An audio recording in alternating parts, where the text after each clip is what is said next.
সেমাইয়ের ব্যবস্থা নেই, খাবার ব্যবস্থা নেই। তো ওর মধ্যে হঠাৎ করে আমাদের 2-3 জন সহকর্মী তাদের আত্মীয়দের সহায়তায় সেমাই, কাবাব বা অন্যান্য খাবার টাবার নিয়ে হাজির হয়ে গেলেন। পৃথিবীর যে প্রান্তেই আপনি যান না কেন, মানে বাংলাদেশি বা বাঙালি আপনি পাবেন। এবং ঈদের সময়ে যদি আপনি থাকেন, কোনো না কোনোভাবে আপনার ঈদের নামাজ পড়ার ব্যবস্থাটা, ঈদের দেশে থাকতে আপনি যে ধরনের খাবার খেতেন বা খেতে ইচ্ছা প্রকাশ করেন, ওই ধরনের খাবার আপনি পেয়ে যাবেন। খুব বেশি সিরিয়াস আলোচনায় যেতে চাই না শুরুতেই। প্রথমে একটু জানতে চাই যে ঈদটা কেমন কাটলো, স্পেশালি আমাদের সহকর্মীরাও আপনার সঙ্গে ঈদ উদযাপন করেছে। আমরা সোশ্যাল মিডিয়াতে ছবি দেখেছি যে ঈদের নামাজ পড়েছেন একসাথে, মানে অনুভূতিটা কি আসলে?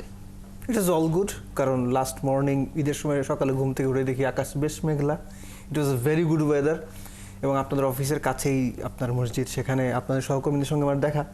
সো ওখানে গিয়ে স্বাভাবিকভাবেই মানে পুরনো মানুষ, পরিচিত মানুষ হলে যেটা হয় আর কি, যে একসঙ্গে দেখা, কথা বলা বা আদার স্টাফস, তো সব মিলে ইট ওয়াজ গুড ডে।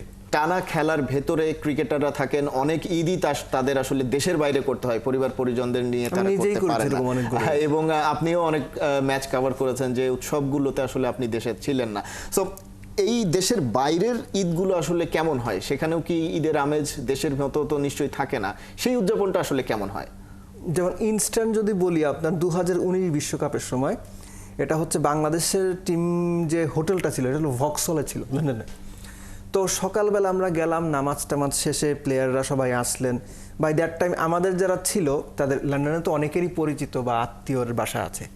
তো আমরা ওখানে প্রায় 20 থেকে 25 জন সাংবাদিক ছিলাম। তো আসলে সবাই তো কাজে গিয়েছে, সেমাইয়ের ব্যবস্থা নেই, খাবার ব্যবস্থা নেই। তো ওর মধ্যে হঠাৎ করে আমাদের 2-3 জন সহকর্মী তাদের আত্মীয়দের সহায়তায় সেমাই, কাবাব বা অন্যান্য খাবার টাবার নিয়ে হাজির হয়ে গেলেন। 2021 সনের কথা যদি বলি, বাংলাদেশের ওয়েস্ট ইন্ডিজ সিরিজের সময়, ওই সময় বাংলাদেশের আমরা 4 থেকে 5 জন সাংবাদিক ছিলাম। এটা ছিল আপনার গায়ানাবাসী লাতিন আমেরিকাতে, বহু দূরের জায়গা। তো গায়ানাতে গিয়ে ঈদের দিন মসজিদ কোথায় খুঁজে পাওয়া যাবে, মসজিদ ওখানে আছে কিনা, তো সেখানে গিয়ে আমরা 2-3 জন বাঙালি পেয়ে গেলাম। তো তারাই আমাদেরকে ঠিকানা দিলেন। তো ওইখানে সবাই মিলে আমরা মসজিদে গেলাম, ঈদের দিন নামাজ পড়া হলো। আর ইন্টারেস্টিং পার্টটা হচ্ছে যে ওখানে একটা শপিং মল আছে, অনেক বড় শপিং মল। সেই বড় শপিং মলে গিয়ে হঠাৎ আমরা তো কথা বলার সময় একজন পাশ থেকে বলে উঠলেন যে, ভাই আপনারা কি বাংলাদেশি? এক ভদ্র মহিলা। জি ম্যাডাম, আমরা তো বাংলাদেশি। তো উনিও বাংলাদেশি, লম্বা সময় ধরে পরিবার নিয়ে ওখানে থাকেন। তো ওই শপিং মল ওনার একটা বিজনেস আছে আর কি। তো আমরা যে হোটেলে ছিলাম, সেই হোটেলে দেখলাম যে এটা বলছি ঈদের দিনের আগের ঘটনা। ঈদের দিন সন্ধ্যায় আপনাদেরই সহকর্মী বা আপনাদের কলিগ নাহিয়ান বিন জসিম তখন ওইখানে ছিলেন আমাদের সঙ্গে। তো নাহিয়ানের সঙ্গেই তার একটা ভালো যোগাযোগ তৈরি হলো। এবং ঈদের দিন সন্ধ্যাবেলার পরেই একটু দেখলাম যে গরুর মাংস, খাসির মাংস, মুরগির রোস্ট, পোলাও, মিষ্টি সব কিছু নিয়ে পাঠিয়ে দিয়েছেন রান্না করে। সব মানে আমি এটা এই জন্য বললাম যে পৃথিবীর যে প্রান্তেই আপনি যান না কেন, মানে বাংলাদেশি বা বাঙালি আপনি পাবেন।